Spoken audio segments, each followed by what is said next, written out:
gigising ka sa umaga, ganito ang makikita mo. Di ba? Ang ganda-ganda.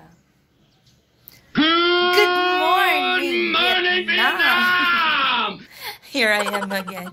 Okay guys, umpisahan natin ngayon ang challenge. Gusto ko lang makita at i-challenge kung ano bang mas pinakamarami kong viewers. Ilocano or Bisaya? So, umpisahan natin sa Kailokanuhan.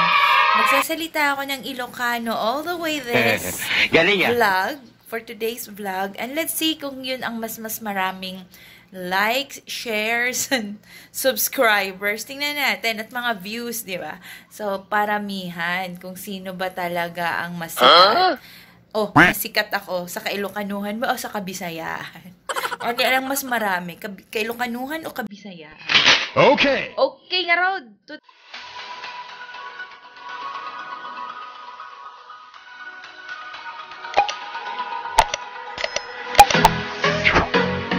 I'll try my very best na makapagsalita ng Ilocano ng fluent.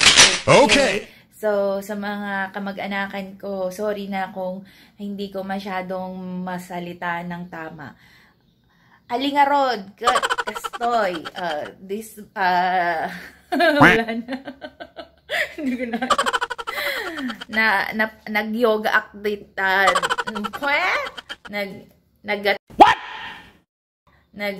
nag-attend yoga this morning. Okay, sa kastoy ti churak ne after nga ag yoga.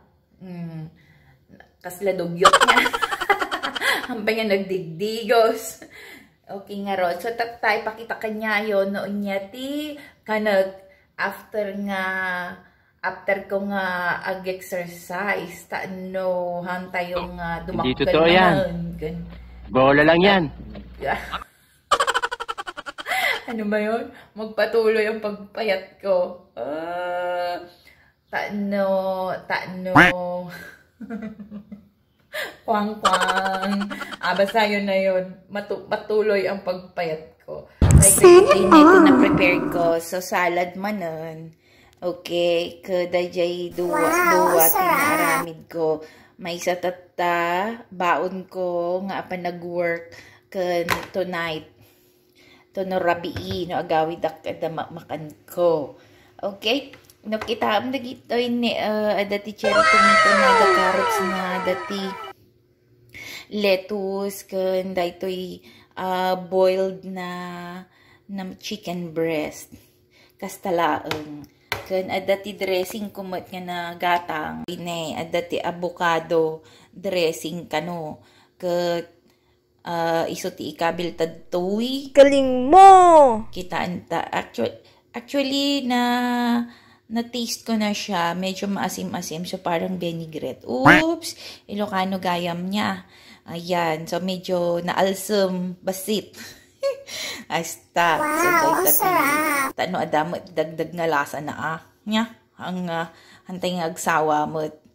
Kasta. Ayun guys, sorry sa tatay ko, hindi ko masyadong ma-express ng tuloy-tuloy ang pagka-Ilocano. Pero yun ang kabataan ko, sobrang daldal ko sa pagiging Ilocano.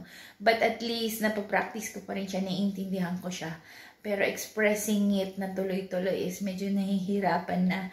But yeah, I'll try my best na hindi ko yun makakalimutan. Actually, shout out sa kapatid ko, Tintin. Inggit na inggit sa amin na mga kapatid niya dahil marunong kami mag-Ilocano, mag-Bisaya. Siya, hindi niya alam. Galing Tagalog, mo! English lang siya. Anyway, Canadian accent.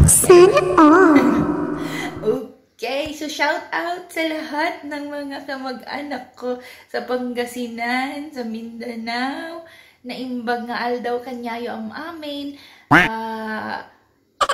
I hope na lagi nyong i-watch yung mga videos ko, my YouTube channel. Please support me. Thank you so much for that. And enjoy watching for my next vlog. Bye-bye!